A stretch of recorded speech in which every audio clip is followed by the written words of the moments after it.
15 August স্বাধীনতা দিবস দীর্ঘ ব্রিটিশ শাসন থেকে মুক্ত হওয়ার দিন আজ। এই স্বাধীনতায় হাজার হাজার সন্তানের বলিদানের ফল, কিছু তরতাজা যৌবনের মিলিত প্রয়াসে সার্থক আজকের এই স্বাধীনতা। নিঃসন্দেহে এই স্বাধীনতা আমাদের অহংকার।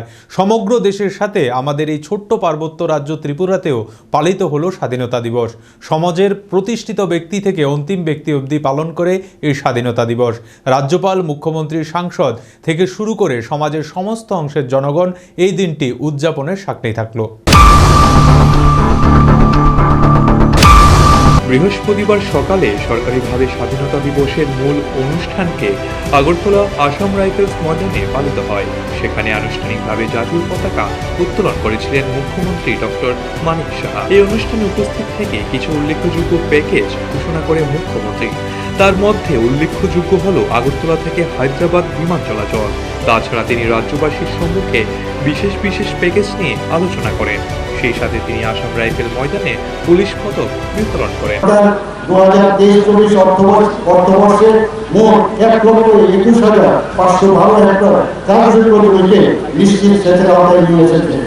2024-25 থেকে 2027-28 সাল পর্যন্ত 4 বছরের মধ্যে রাজ্য সরকার নিশ্চিত সেচের আওতায় 30,084 হেক্টর জমিতে 47টি ক্ষুদ্র সেচ সংরক্ষণ প্রকল্প অর্থাৎ বৃষ্টির জল সংগ্রহের কাঠামো, 5টি ডাইভারশন স্কিম, 500টি গভীর নলকূপ প্রকল্প, 35টি উত্তোলন সেচ প্রকল্প এবং 5,351টি অগভীর টিউবওয়েলের স্কিম নির্মাণের পরিকল্পনা নিয়েছে। রাজ্য সরকার জনগণের অর্থনৈতিক উন্নয়নের সাথে পরিবেশগত সুরক্ষা বাড়ানোর প্রচেষ্টায় নিরলসভাবে কাজ করে চলছে। 2018-19 থেকে 2023-24 সালের মধ্যে প্রায় 33,620 হেক্টর বনভূমি এবং প্রায় 2,505 কিলোমিটার রাস্তার ধারে এবং নদীর তীরে বৃক্ষরোপণ করা হয়েছে।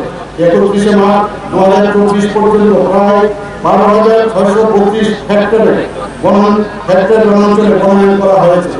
2023-24 সালে মাটির সামগ্রিক আর্দ্রতা এবং বৃষ্টির জল সংগ্রহের জন্য বনাঞ্চলে অমৃত সরোবর সহ 351টি চেক ড্যাম নির্মাণ করা হয়েছে। এই চেক ড্যামগুলোর যৌথ বন পরিচালনা কমিটি ও স্বনির্ভর গোষ্ঠীগুলিকে মৎস্য চাষ ও সেচের জন্য হস্তান্তর করা হয়েছে।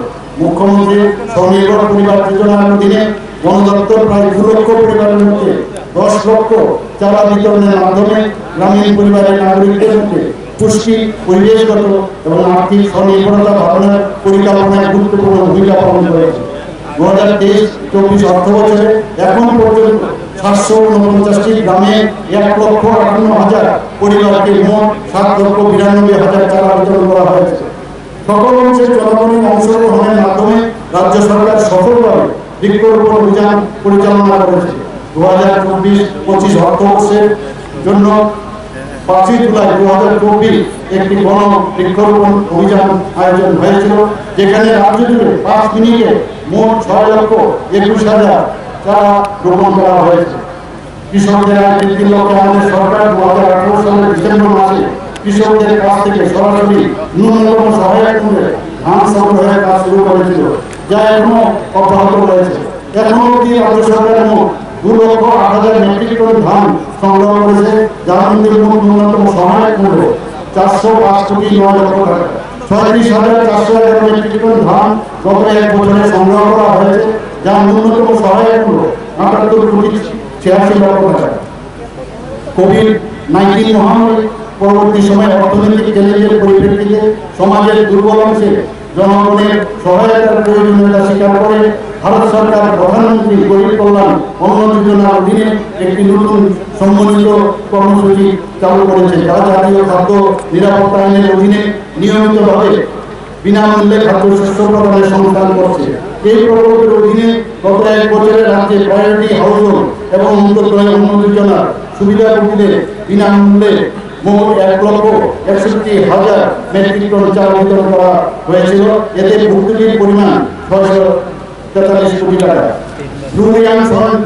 শরণার্থী পরিবারগুলোকে পাবলিক ডিস্ট্রিবিউশন সিস্টেমের আওতায় আনা, তাদের খাদ্য ও পুষ্টি সুরক্ষা সুনিশ্চিত করার লক্ষ্যে রাজ্য সরকার 6,250টি পরিবারের মোট 22,000 সদস্যকে রেশন কার্ড প্রদান করেছে। অবশিষ্ট গ্রুপ পরিবারগুলির স্থায়ী পুনর্বাসনে স্থানান্তরিত হলে পিডিএস এর আওতায় আনা হবে। নগর উন্নয়নে এটা গর্বের বিষয় যে স্বচ্ছ সার্ভেক্ষণ 2023-এ রাজ্যের আগরতলা পৌর নিগম সবচেয়ে পরিচ্ছন্ন শহরের পুরস্কার পেয়েছে এবং 1 লক্ষের কম জনসংখ্যা বিভাগে রাজ্যের মধ্যে সবচেয়ে পরিষ্কার শহর হিসাবে মোহনপুর পৌর পরিষদকে ভূষিত করা হয়েছে।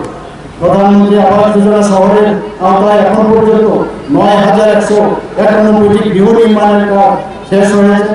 গত 2023-24 অর্থবছরে প্রধানমন্ত্রী আবাস যোজনা শহরের আওতায় আরও 4,370টি গৃহ নির্মাণের কাজ শুরু হয়েছে। এছাড়াও প্রধানমন্ত্রী আবাস যোজনার ডিবিটির মাধ্যমে সুবিধাভোগীর কাছে প্রায় 100 কোটি টাকা প্রদান করা হয়েছে। এক্ষেত্রে ত্রিপুরা অন্যতম সেরা বাস্তবায়নকারী রাজ্য হিসাবে স্বীকৃতি পেয়েছে। রাজ্য সরকার আগরতলা সরকারি মেডিকেল কলেজ পরিসরে 100 শয্যা বিশিষ্ট আশ্রয় কেন্দ্র স্থাপনের সিদ্ধান্ত নিয়েছে।